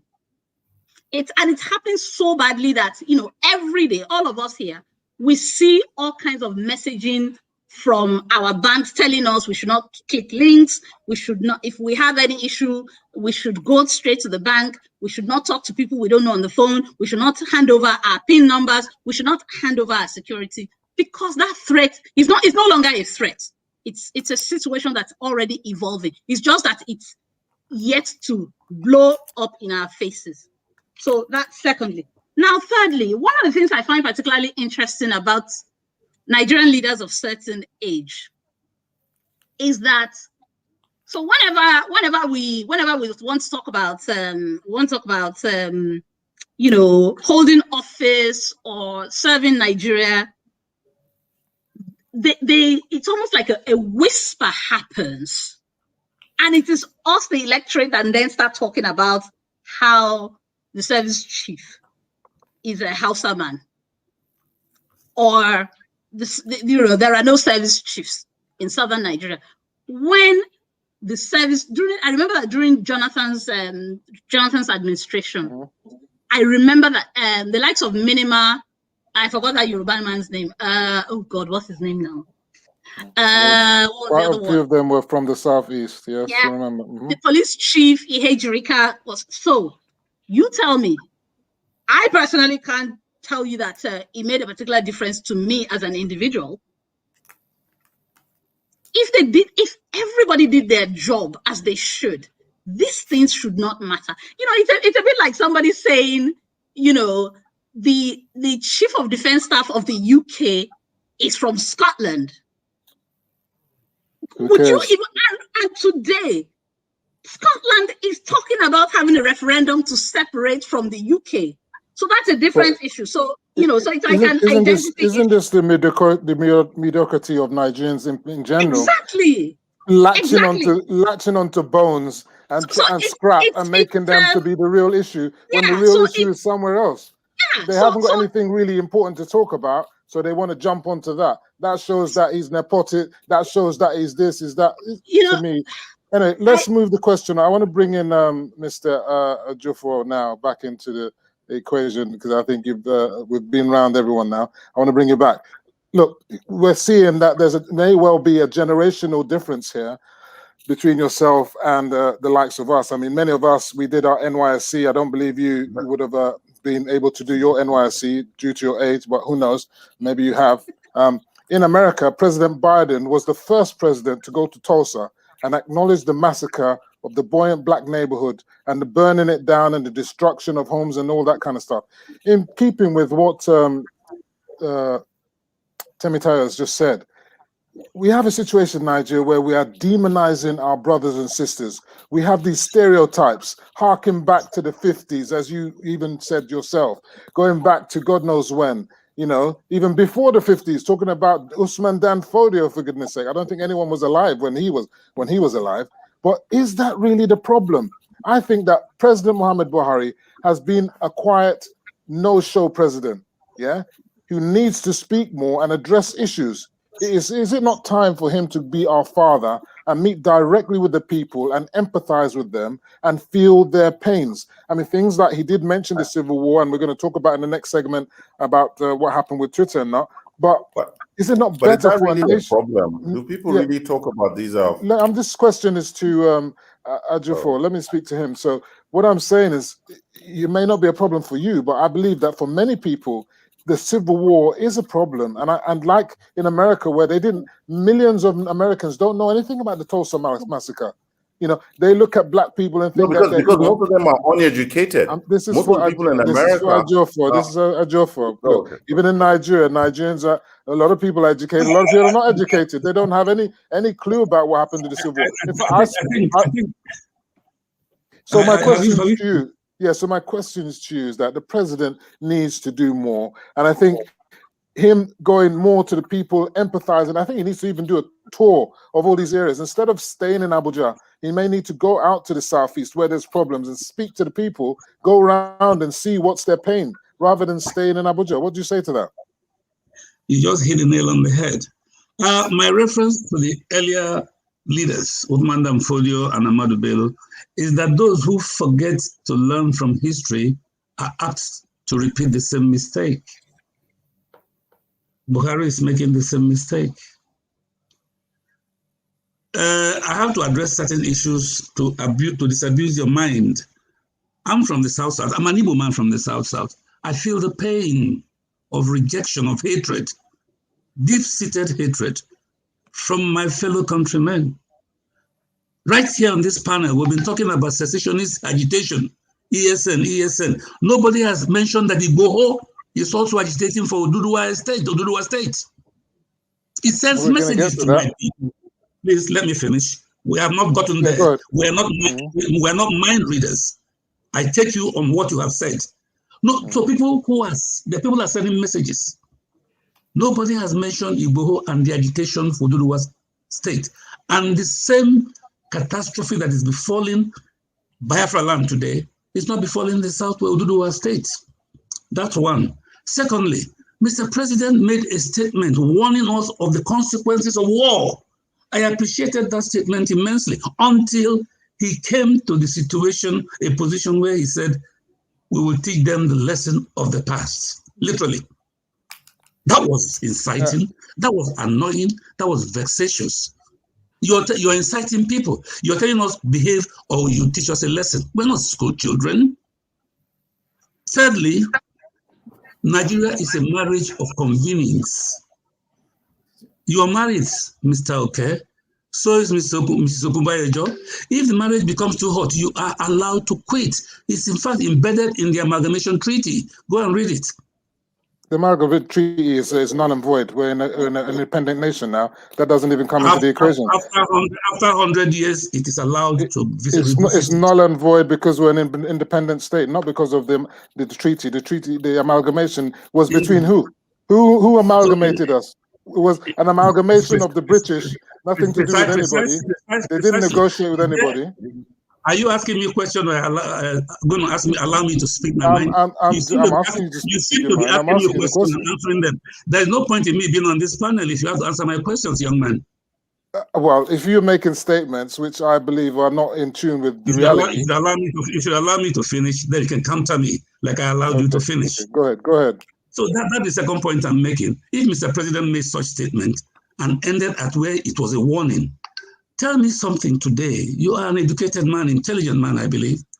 What impact would that statement have on the economy of Nigeria? You're declaring war in your own state, in your own country. Would you, as a foreigner, come and invest in that country where there's instability and insecurity? The president should have better advice. That's a given. Have you finished? Shall I add you another question for you? I think I'll end there since you seem to want to talk for me. So let me end I there. want to bring another question for you. Hold on, no, Salisu, no. I want to ask him another question, basically following up on that. As you said, I thought you're the moderator. Yeah, okay. Yeah, I'm the moderator. That's why I have the opportunity to ask more questions. The point is, he did mention the fact that why is what's happening in the southeast, and despite having Igbo in the southwest, they're not having the same challenge. Are you also of the view, because I want to hear from you, that the so-called unknown gunmen are also, they're not from the southeast, they're people spirited in from wherever, and they've gone into southeast to create chaos and havoc. What is if that is the case, what is the motive behind such people from outside going to bomb police stations, INEC offices? What would someone from Chad, for example, or someone from Niger or Mali or wherever they came from, why would they want to go to Imo State or any of the other Ebonyi State and attack INEC offices? Does that make any sense that a foreigner would do that? I don't know how old you are, young man, but I lived through Nadeko. I knew what happened. Sergeant Rogers is a living witness. Do I make sense there? We know. So what I'm. So what I do understand what you're saying. If you recall the activities of Sergeant Rogers, then my point will be made. So there are people who, and I'm not even blaming Buhari per se, because I don't think he understands what is going on. There are people who are collectively trying to destabilize this country for pecuniary issues, and we're not even addressing it. There are people who are happy to remain in position as long as this insecurity goes on, because the benefit financially from it, we haven't gotten there. I'm only complaining about the president's last speech. It was incendiary, it was annoying, it was inciting, and no one, and we say you're going to come to it. Yeah, I mean, a leader does not make such statements. It's callous. All right, so I want to bring I mean, if I answer that question in my own view, I didn't see it and I didn't read it the way that you read it. But obviously, everybody's entitled to interpret the president's sayings the way that they might want to see it. So that's your view, and you're entitled to that. I didn't read it that way. Let me bring Otumba back into the equation. He mentioned Igbohu there, and Igbohu obviously is agitating as a defender, supposedly, of the Oduduwa Republic. I believe you are Yoruba, I'm a Yoruba, and also as Temitayo. I'm Nigerian. Pardon me, say it again? I'm Nigerian, I'm not Yoruba. Yeah, well, okay, you're Yoruba. Well, your name says you're Yoruba, so you can be whatever you want. We're all Nigerians, that's a given. But what I'm saying is that because you are of that stock, if you like, you may want to speak to that. Do you believe that the agitation for Oduduwa Republic is valid? I was on a show last week. Someone was trying to tell us that the majority of Yoruba are agitating for Oduduwa State. Would you say that's factual? Thank you very much again, Femi. Okay, I will give you my personal opinion on this. And after that, I would just like to respond to Mr. Dele too. On the Yoruba, on the agitation for Yoruba Nation and Oduduwa Republic, I totally think that it is a misplaced well, if you say my parents are Yoruba from Yoruba origin, I would think that I would want to say that there's totally no basis for it. I will say it is irresponsible and has a lot of political undertones. Let me tell you why. Let us look at the present government. Let's look at where we are in Nigeria today. When you said the Igbos, the Southeast people are agitating, okay, even though we may not agree with it, but there could be some basis for it compared to the Yorubas have no reason to talk about agitation. Absolutely no reason. You can understand the Igbos making that move, right? Even though it may not be the right move. But for the Yorubas, it's wrong. Let me tell you why. Let us look at the present administration in the government of President Muhammadu Buhari from 2015 to date. The Yorubas, the Southwest geographic region, has been the biggest beneficiary of the Buhari government, of the Buhari administration. Even though when it is not deserved. If you look at the role the Southwest played, so politics is about coming together, right? It's about bargaining, coming to the center, okay, to get rewards for whatever, for your inputs. Let us look at 2015. 2015, without doubt, without the role played by the Southwest, this government probably not have come to power. Alhamdulillah, we thank God for that. But when you look at 2019, in 2019, the Southwest did not contribute anything to the re-election of President Muhammadu Buhari, if you go by the presidential results. Southeast. No, Southwest. Excuse me, sir. You had me right. Southwest. Let me explain. You didn't produce enough. Southwest. You're right. I looked at the votes. Yeah, you're right. Let me Southwest. If you look, take away all the votes from the Southwest, from the presidential election, Buhari still won the election, hands down. Buhari won Lagos State by 200,000 votes. Bebeji local government, one local government in Kano State, gave Buhari more than 200,000 votes. So what am I saying? Excuse me, what am I saying? The Southwest should be grateful. In all honesty, should be grateful. Why? Because they are the biggest beneficiary of the Buhari government with little or no input into the re-election of this government. We have the number 2 position.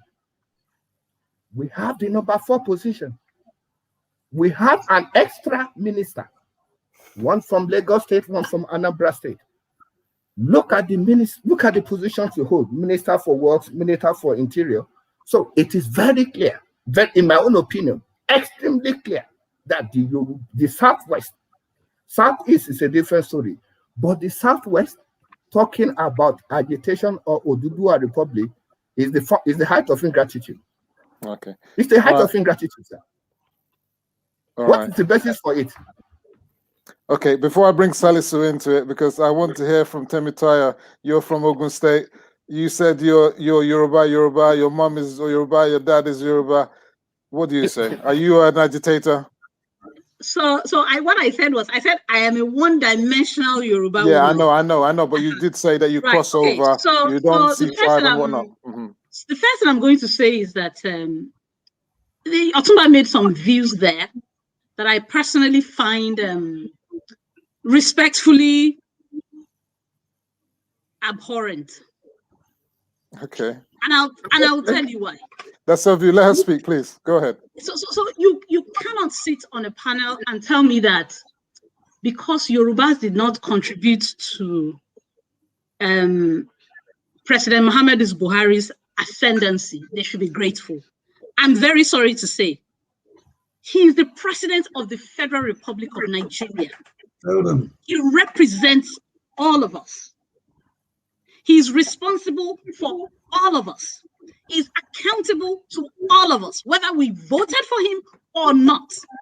This kind of view is the kind of view that people say, people share. Is the reason why, during the pandemic, some politicians chose to share COVID palliatives just to members of their parties. It's because of reasoning and thinking like this. It is wrong. Completely wrong. Let her speak, please. Let her speak. Let me finish.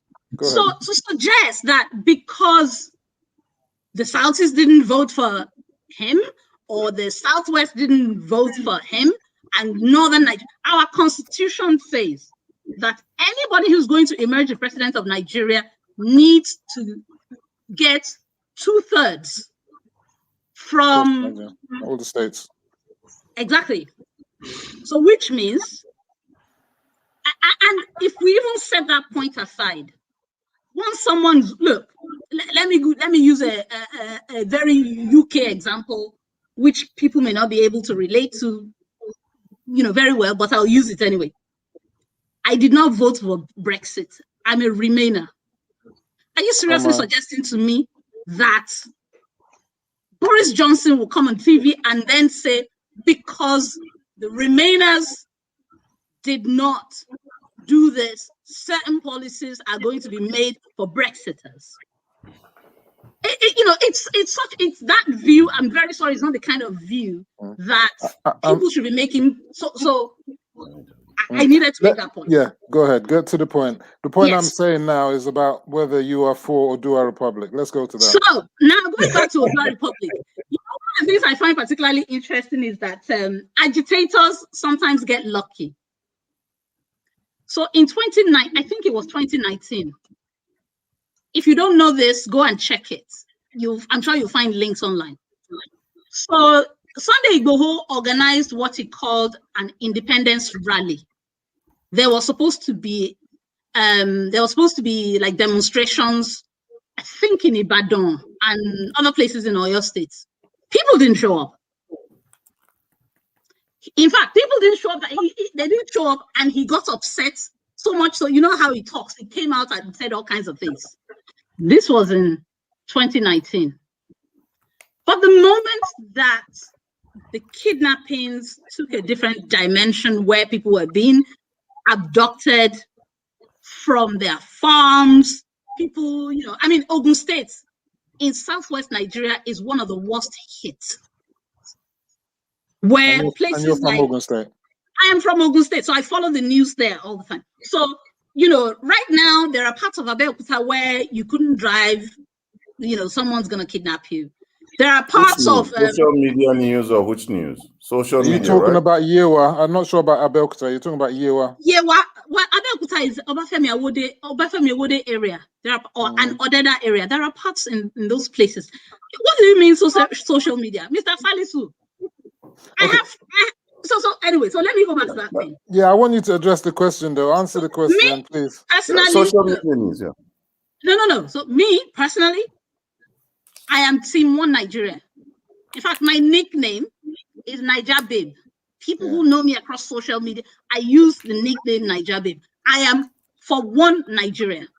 Because I was just asking which source of news, so that, because you see, the problem I see is like this big social. A lot of us are being fed through social media. Okay, that is how we get 90% of our information. Okay, let her finish her point. You're going to come in after Salisu. Let her finish. Okay, so unless you want to tell me that a traditional ruler in Ogun West actually coming online to make an appeal to the point where he even directly made a statement to the governor saying he doesn't think his town is part of Ogun State. I don't think it gets any more credible than that, sir. That's not social media. I just wanted to know where is it from social, just so that I'm understanding you. Yeah, that's all. So I guess lucky for me, I am usually able to try and drill the source of my news. I do not latch on to every link I see online. So a traditional ruler made that to the point where some traditional rulers in Ogun, in that same Yewa area, had to come together and create like their own vigilantes. And it was around, in fact, between December and February, it got so bad that it was what led to, I don't know, maybe it is fortuitous, that Amotekun was the Amotekun that has long we agreed among all the southwestern states that it was then officially launched, and our governor, put out a fanfare of vehicles.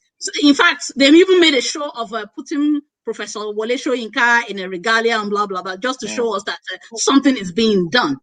So I think sometimes it's a little bit disingenuous to say that it's social media. So anyway, so that's I'm not an agitator. I'm not. Okay, I don't know where Salisu is. It seems I wanted to bring the next question to him, but the main issue, Salisu back there. Look, the issue that I'm having, Salisu, is this, and it speaks to what Dele Ajufo is saying and what Temitayo is saying. Is that there appears, I'm not saying this for certain, I'm not speaking factually, but there appears to be some hidden agenda somewhere. I don't know how truthful it is. I can't, for one, I cannot fathom the logic between some hidden agenda to disrupt the Southeast? What is the aim, the end game? I know what happened with Rogers during Abacha. That made sense because he was a dictator and he wanted to suppress everybody, so that makes sense. We know that Buhari is not staying beyond 2023, so I want to know what these people are gaining from destroying INEC offices, killing police stations or whatever. I don't understand that. But maybe you can speak to it as a northerner, as it were, that these so-called hidden agenda, if you like, to do what? I mean, to take over the South? Because they can't make all of us Muslims. That's just impossible. And they can't turn us all to be Hausa. That's really impossible. They cannot take all the land in the Southwest. I think that's ridiculous. But some people believe that it's possible. I mean, please speak to that. Well, for all these agitations in the Southeast by, I think, and Southwest. Sorry, well, let me start with Southeast, which is really the one that is all over the news, you know. I think it's really baseless. It's really just people who are just being brainwashed by somebody who is sitting in the comforts of wherever he is in whatever part of the world, misleading people. You know, I think he's really, for me personally, I think he's really going about it, I think, in the very wrong way, because I would really call him an uneducated person. Because simple, if you really believe you have something to really give, why don't you come out and do the right thing? Come out and join politics, form a political party, push your thing across, and then come out and get elected and try and push for Biafra and turn this country into a Biafra country. This country is not that can never happen. If people have their personal views of how they want to live or what they want, we are a constitution. We are a country governed by laws. We're a federating unit, and everybody must abide by it. If you don't want to do it, you can leave the country. Simple. But what I think can I just cut in quickly? It's wrong. Let me cut in quickly. I think that maybe he's seen the antecedents of what happened to Ojukwu when he came back in the 80s. And he put himself up for elections. You saw what happened to him. He didn't win anything. So maybe he's already read the tea leaves and knows that that's a forlorn agenda. I think now what happened to Ojukwu and now are two different things. Clearly now is a different ball game. If he wants to do something, he should stop being a coward, come back into the business and really come out and push your agenda the right way. Nobody's stopping anybody from today. If you do things the right way and get what you want, you understand? So for me, what is happening for me, basically, I think is basic. And I think the president was really right. If you listen to the whole of his speech, where did he start from? He started from really saying, we have done everything. Listen to you through the NSAS. We gave all your conditions during the NSAS problem. We have started working on these things to fix them. What do you want more of us to do? It's a question of saying, look, if you do not get it, if you do not really stop what we're doing, the issue of force has to be applied. That is just what that meant. And all of us, it happens all the time. Even with our children, sometimes you say, look, you try this diploma, you do this. Once in a while, you have to really try to make him afraid. It's normal. That is, I don't see anything wrong with what the president's speech said. For me, I don't. And then to correct something, maybe some of us don't know about politics. Yeah, politics is a game of numbers. Now, when a president emerges or a governor or whoever contests emerges, right? It is your job. Yes, you would work for all Nigerians.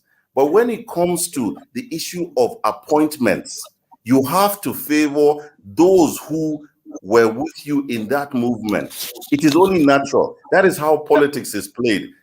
And if you see over the world, president is working in every part of Nigeria, but you cannot come and say that he will forget the people in his party, the people who worked to get him elected, and then he will leave it and then go and start picking people from where they don't because of balance. It doesn't work like that.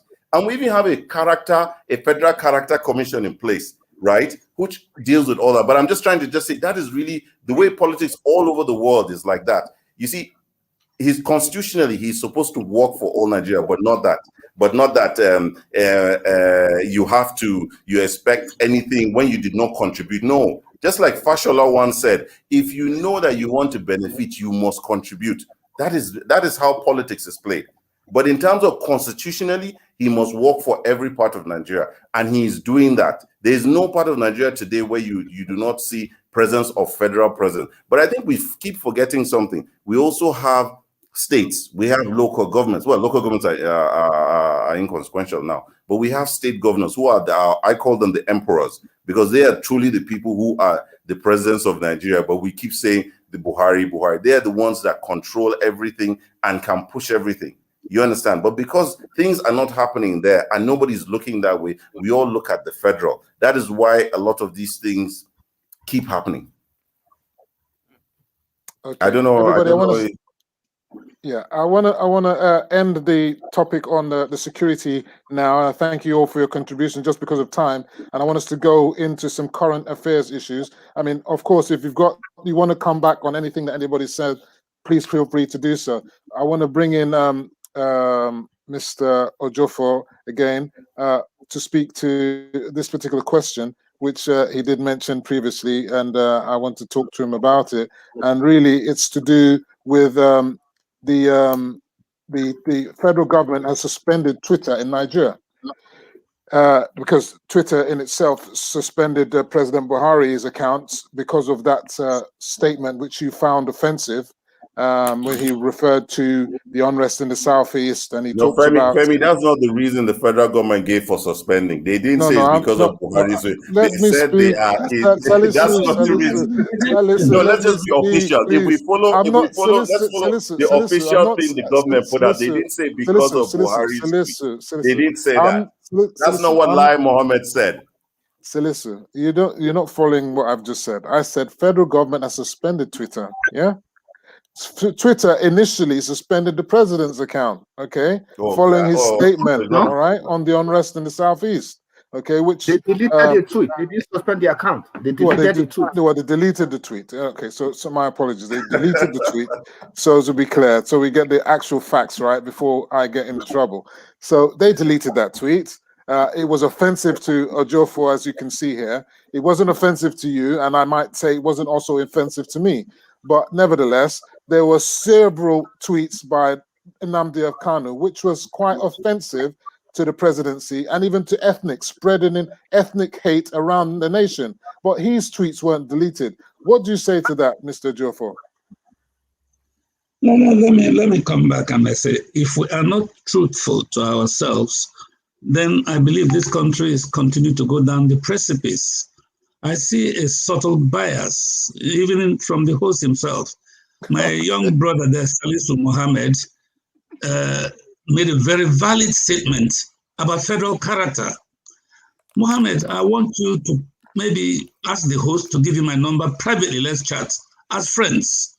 Check the list of appointments in the federal parastatals in this country. If you're talking, I'm not talking about efficiency now. I'm talking about the concept of federal character. The entire parastatals in this country, not to talk about the service chiefs and the security apparatus.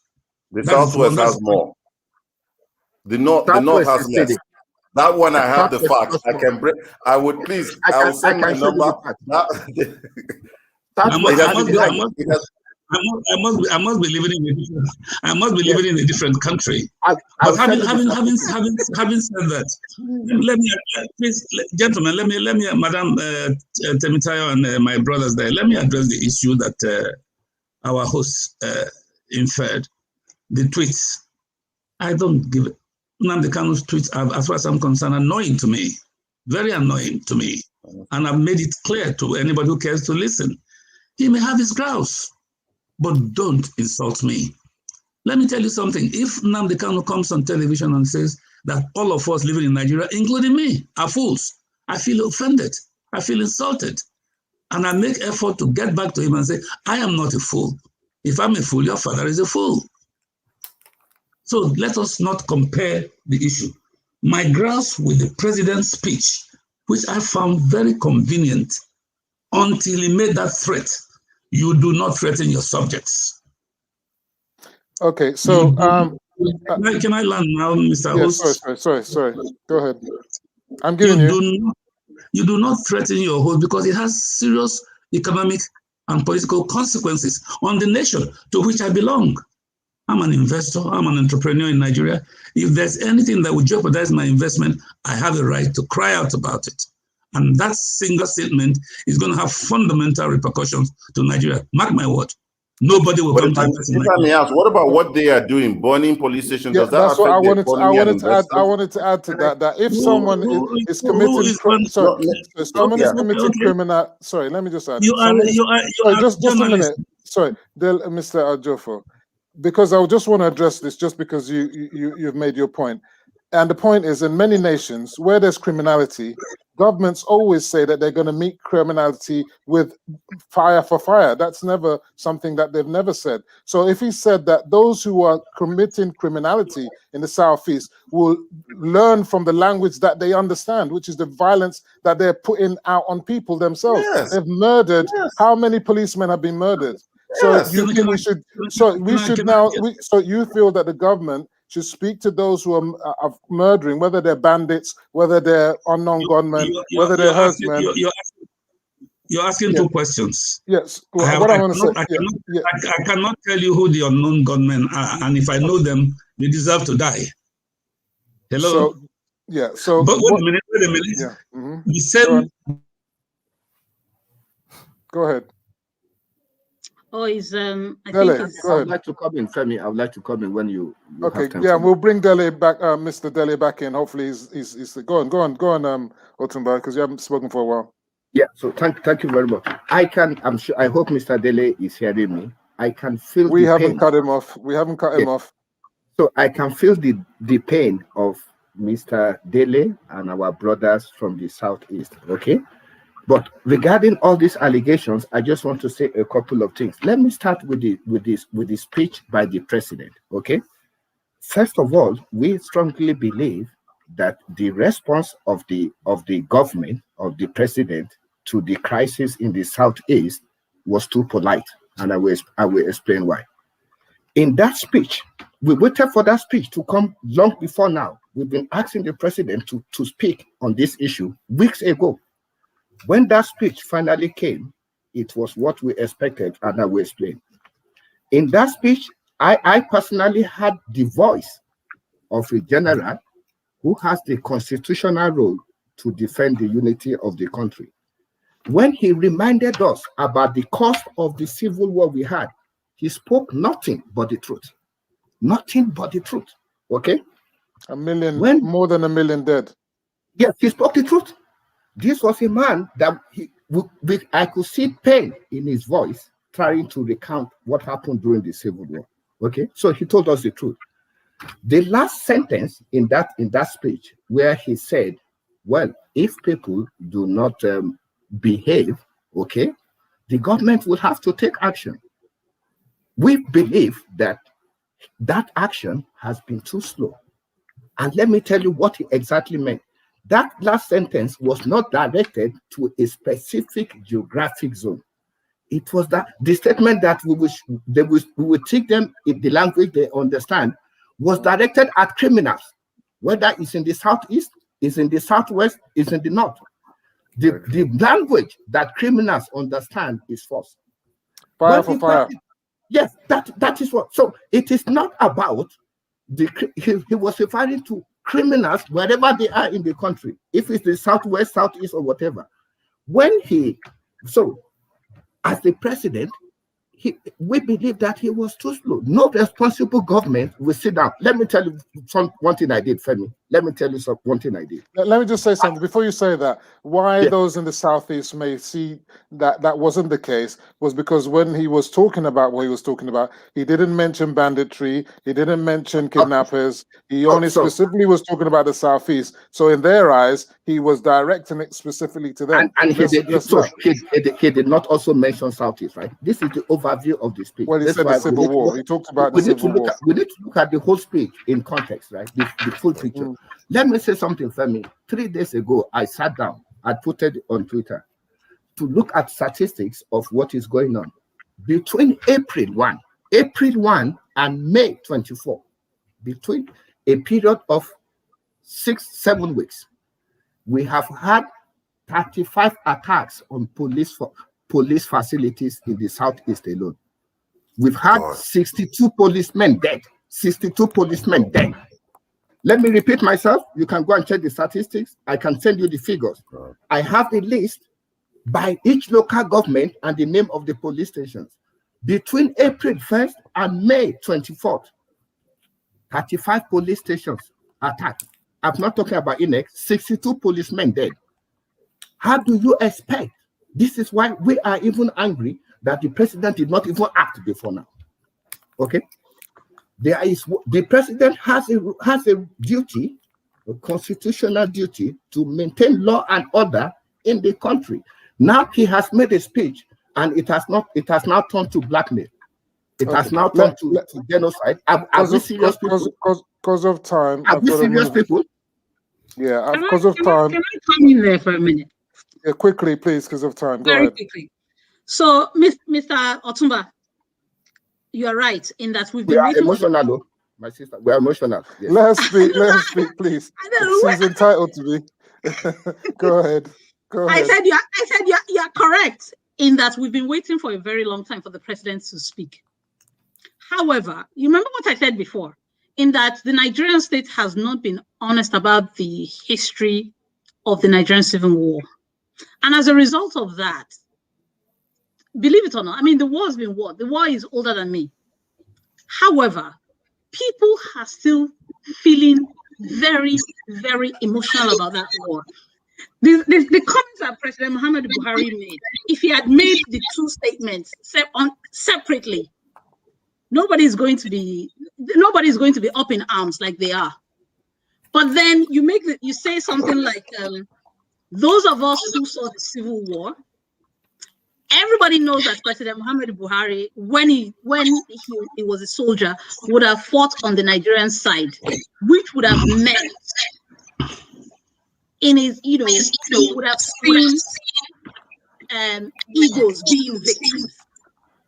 You then put that kind of statement together. You say something like, "Oh, we saw the Civil War, we know what we saw," and then in the same breath, you then follow that statement with, "We will speak to them in the language that they understand." I think that was and my own issue with that comment was putting those two statements together. I mean, I wanted, like everybody else, for the president to speak, but I felt like the way that statement was made, it's easy to interpret it as being insensitive. Yes, that's my position. I wouldn't disagree with you, but there are many. What I find also strange is that many people look to Trump and his insensitivity and the way they speak, and a lot of these people are IPOB supporters. I watch them online, eulogizing Trump all the time. But when the president speaks the way he speaks, because like when he said Nigerian youth are lazy, they condemned him. Sometimes the president has to be the president and speak his mind, whether you like it or not. That's just the way it is. I'm not saying whether what he's saying is right or not.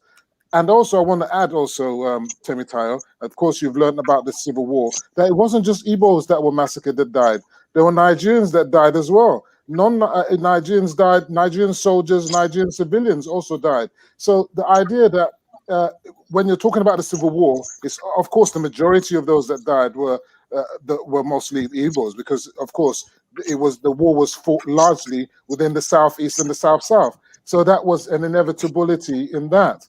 But Nigerians all over Nigeria, and in fact, the celebration of those who died in Nigeria, in the Civil War, ought to be a celebration of everybody who died. And I think that's why when we look at our nation and the orientation organization and the way they behave, and shows that they have their complete ineptitude, if you like, they could have arrested that whole Nnamdi Kanu thing away from him and said, look, you know what? I want all Nigerians to celebrate those that fell within the Civil War on all sides. Do you understand?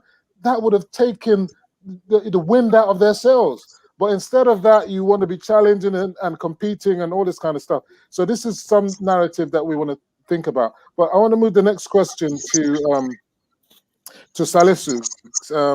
Or shall I go back? Let me get to Salisu, then I go back to Mr. Jofo. You've just got back in. But Salisu, are you there? Yep. Yeah. So let's move slightly away from security matters and all that kind of stuff now. Let's move on to other things now. So the value of the Naira is falling. Yeah, how is that going to impact on the economy, and what is it going to do in terms of inhibiting foreign investment? Because investors now, many of us in the diaspora, we want to invest in Nigeria, but the value of some will say, oh, good, you can get more naira for your pounds or your dollars, but then at the same time, you don't know what the value is going to be tomorrow. So you might think, you know what, I want to wait and see. Yeah, just a quick one to back on this. I'll get to that if you don't mind. On the president's speech, and I look at it completely different. If you look at the whole context of it, the Biafra war that he spoke about, that he fought in, yeah, it was based on what? Biafra, people wanting to leave Nigeria with a certain part of Nigeria. Now, these youth too want to follow the path of something they don't understand. Maybe it's part of the Civil War, the history of the Civil War, which they don't know. You understand? So I think he was just trying to say, if you guys do not stop this, we will teach them the language they understand, which is what? At that time, what was it? The might of the federal government. The weight of the federal government would come down using the arms of what? Security forces, the police, the soldiers, whatever, to really ensure that they stop what they're doing. That is just, I think it's very crystal clear, because the Biafra people, the Nnamdi Kanu and Soko are talking about Biafra like it was before. So he's telling them that I was part of that Biafra. I was in it. I fought in it. And we know what we went through. We know the lives that we lost, right? So he's saying that, look, if you do not stop, because we have given you every yardstick, you still don't want to stop this, then we will do the same thing. The whole might of the federal government, which that's what Gawan said. He said we will use the whole might of the federal government to really stop this thing. And at the end of the day, it worked. So I'm sure, I think for me, generally, that is just basically what he's trying to say. Now, back to the economy. You see, the Nigerian economy is simple. There's no magic here. You know, we're not a productive nation. There's no magic that can happen. You can't give what you don't have. The issue of the dollar will continue to move as long as we are not a producing nation, and that is what is key here. Power is still an issue. Yes, there's so many interventions now in terms of solar initiatives for power. Power plants are being built all around the country. Yes, but we're still a far cry from there. Apart from that, we also have the issue of infrastructure, road networks. You see all these moving goods from the south. It's easier for you to bring in something from China than to even move goods from Port Harcourt to Kano. You get what I'm saying? So it's really something that it will take some time before these things. If we can start to produce things, start to sell, get foreign exchange, be more in terms of a product, it will be difficult. Now, foreign direct investment, for me, I look at it from another perspective. There's still certain people that till today they still invest in Nigeria. The oil companies are still here. A lot of people still come in. If you go by the NIPC website, we still are getting people coming into Nigeria. If you look at the PPPs that go across states, Kaduna State, Lagos State, a few other states, you find out that we still get people come in. So for me, it's the economy really has a lot to do in terms of for it to get to where it's supposed to do, where it's supposed to get to. It's still a long way, but the fact is, as long as we're not a producing nation in terms of manufacturing, and don't get me wrong, the central bank is doing quite a lot in terms of so much of intervention. Just some time. Right? Let me bring you almost for time. Let me bring Dele, Mr. Jofo back in. I got knocked off. I got knocked off for some reason. We're sorry about that. I thought maybe Femi Oke has decided to deal with Mr. Jofo the way you've always dealt with everybody else in the southeast. Don't forget, I'm from the south. I'm from the south side as well. But listen, I didn't have any control over that, and I'm sorry about that. You can come back on that point if you want. But let me just ask you this one quickly: constitutional review. Some say there's no point in having a review. That what we need is a new constitution. A democracy can't survive in a vacuum. It needs a constitution to uphold the rule of law. Those calling for scrapping of a constitution are fantasists. What is your opinion? I don't think they're fantasists. A constitution that has no basis, based on lie, absolute lie. The constitution, the first line of the constitution says, Please, Salisu, you may squibble, but it's an absolute lie. We, the people of Nigeria. I want to ask any Nigerian who was party to that constitution to come and own up. In fact, Obasanjo came to power before the constitution was gazetted. So if you live on lie, you can never progress. You can never progress. So that's in answer to your question. Until we sit down to decide how we are going to live as a nation, if we have to live as a nation, we can never progress. We're deceiving ourselves. We are living on borrowed time, my friend. Okay, we can't move. We can't make a progress. That's your view. Can I bring Temitaya, just as I say, because it's a quick firing? Temitaya, going on from that, yet another parliament, yet another constitutional review. Is it all shakara? Will it actually become real? Can Nigerians really expect constitutional change and reconstruct and what they're trying to do? Everyone wants reconstruction. Restructuring from this ninth assembly when it still has not passed the PI bill or the electoral reform bill. Is there enough time for the review to become laws with less than 2 years to go to 23 elections? How say you? So what I want to ask is, what happened to the 2014 confab report? What have they done with that? Yeah, that's been jettisoned. Let's focus on the review that we're having now. So that's okay, been so jettisoned. the one that supposedly is going on now. Mm-hmm. So our National Assembly has a history of so they have a history of kind of sending sending us all on unnecessary errands, in my opinion. I honestly do not have any faith in what is happening. However, I would encourage people to participate anyway, because that's not enough reason to not participate. The fact that something's always happened a certain way doesn't mean that at some point it cannot change. So even though personally, if I was in Nigeria today, I would say I don't believe anything good out, but I would participate anyway. That would be my position. Okay, thank you. That's a good point. Let me bring in Otumbo and then Salisu, you'll have the last shout.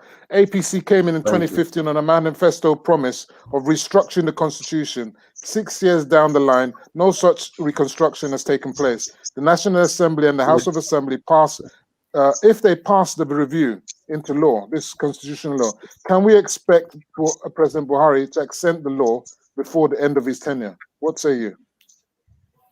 Going by his body language. Okay, so you mentioned that APC manifesto had restructuring. Yes, I have to check. I have to check on that. I have to. No, it doesn't. Take it for given. It doesn't. It does. 2015. It did. It was one part of the constitution. You can go and take part of the manifesto 2015. Yes, it was. Yeah, I'm not sure about that, but this is what. That's what led to the El Rufai Commission to look into it. Exactly. All right. So this is what I know. El Rufai led a panel or a committee to look into constitutional reforms. Okay, whether if that was officially a manifesto of APC, I am not sure. But Buhari is somebody. So if you want to assess somebody, right, you will try to look at it from what he has done in the past. Buhari is somebody that has tried to has tried to lead this country based on the constitution. Okay, so if the people agree and there is any constitutional reform, I have no reason to believe or doubt why Buhari will not assent to such to such. I think he's a man that has led us so far based on the constitution. Yes. Okay, the last question to Salisu. In our civil service, a lot of people call them the evil service because they're civil servants masquerade, and they're evil servants masquerading as civil servants. Okay, they seem to have a job for life till the retirement, and they can go on strike and do whatever they like. Looking for brown envelopes, you never get good service. As our civil service fit for service, this is not time for the federal government to reform the civil service and our unions legislation. What do you say to that? Yeah, I totally agree. I totally agree. They must be in this. The civil service in Nigeria really is over bloated. We all know it. It's very clear. There's too many people not doing anything. Efficiency, output from there, is really so low. And now with the use of even technology is supposed to happen. We all know what happened in Kaduna, what Malan Nasser El-Rufai is trying to do. It's quite something that has to be done, because it's we need to reform to be more efficient, really. And I think now with the implementation of the Orosanya report, in terms of which had the duplication of ministries, agencies, trying to streamline and shed a lot of weight. It's in the right order, really. Okay, fantastic. And then also on the constitutional review, we can't go on that now, Mr. Alicia. I'm sorry, because we're out of time. So I want to thank you all for joining us on tonight's show. I know enough is enough. Please make sure Soro Soke. I know I've been controversial tonight. Some people like me, some people don't. But don't be shy, don't be silent. If you see something, say something. If you can't take it no more, do something about it. Niger go better. We all want a better Niger. A big shout out to all our sponsors, and we truly love all what you're doing. So what I would want to finalize by saying is that I'm your host, Femi Oke, founder of A Better Niger, signing out. See you same time next week when we'll debate another hot topic. Over and out. Prime View TV, new media with